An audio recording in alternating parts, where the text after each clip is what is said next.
It's freezing on the lake, but we're not cold. Catching fish is a great heater. I got him. So I'm fishing and I'm catching them and I'm having a blast. Out of the corner of my eye, I see a flag go up. And I kind of look at it and I'm like, I'm thinking maybe the minnow just, got a little excited and popped the flag. And Ron's not rushing over there. He's not trying to run in or anything. He kind of just moseys over there. And I grab the line, I feel there's some extra weight. It's not just a minnow. Some on there? Yeah. There we go. Yeah, man. What is that? Oh, my God. What is that? Nice big pike, baby. Look at that thing. Look at that thing. It's got some beautiful coloration on it, some beautiful greens and yellows and whites. Not a bad pike at all. In the city, this is about a good-sized pike. There's some bigger ones in this lake, but that's not bad at all. Oh, my God. We're now 2 fish in our limit. I mean, we're on our way to make this thing happen.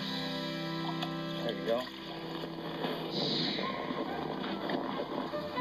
Pizza's here. Very happy the pizza's here. All right. You ever delivered on the ice before? No. You know what? This is awesome. Let's dig in. Is this good pizza? This is great pizza. Best in I town. like that. Okay. Mike's still fishing while we're chowing on pizza. He's got the pizza on his tail leg. He's jigging with the other line. Suddenly he catches a fish. Reeling.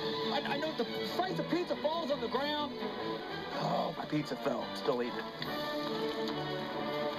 I've got fish guts all over my hand. That's all right. Continue to eat the pizza. It's pretty good with anchovies on it.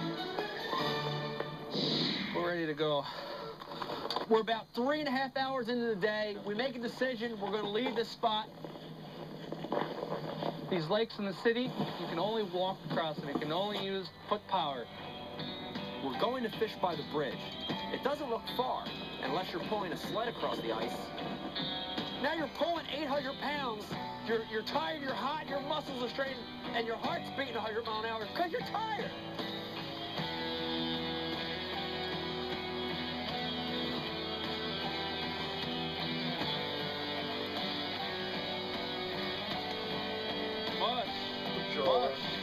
And as we're walking, Ron starts talking about the dangers of the ice being thin.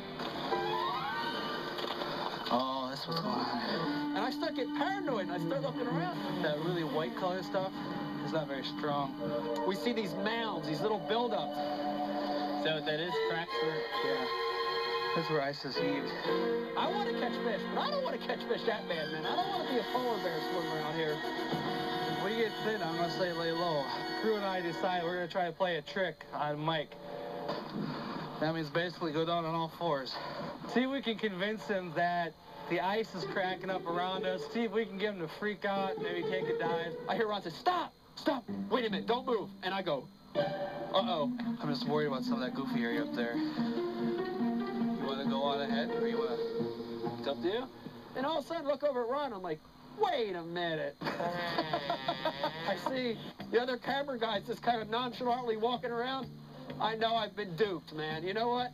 You can do it once to an ice virgin, but you can't do it twice. It's yours. All right. We get to the spot and unload the sleds. We're doing the same thing that we did before. We lay breadcrumbs, we start drilling holes. Ron sets up the tip-ups, and we start going from hole to hole until we get bit. Yeah, look at that. There you go. Yeah. It's a bluegill. It's a sunfish. It's our 3rd species of the day. Another fish toward our limit. We fish the area for an hour, but we don't get more keepers. We load up the sleds, pull them to the truck, and move on to the next lake. What do you think about my beard? I think your beard is fabulous, and it probably keeps you really warm here. Do you want to feel it? Hello, hockey.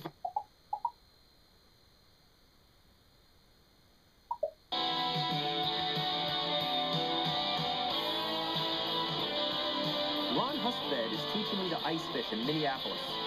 We're over halfway through the day, and we're close to our limits.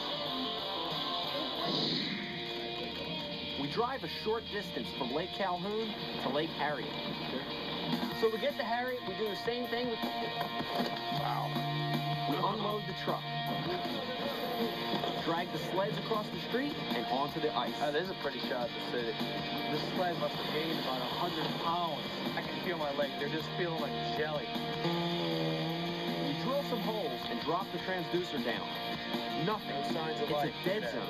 I'm not seeing anything on the graph. I'm not seeing anything on the flasher. Ron grabs an auger and heads out to the middle of the lake. I stay here, running from hole to hole. Don't get a bite, I go on to the next hole. Don't get a bite, go next hole. I'm doing it over and over.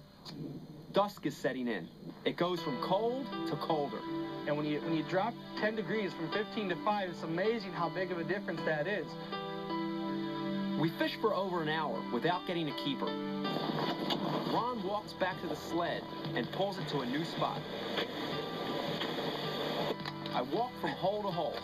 It's getting darker and darker. And you feel like you're alone out here. It's the weirdest thing. You've got your hole, you've got your rod, and everything's quiet.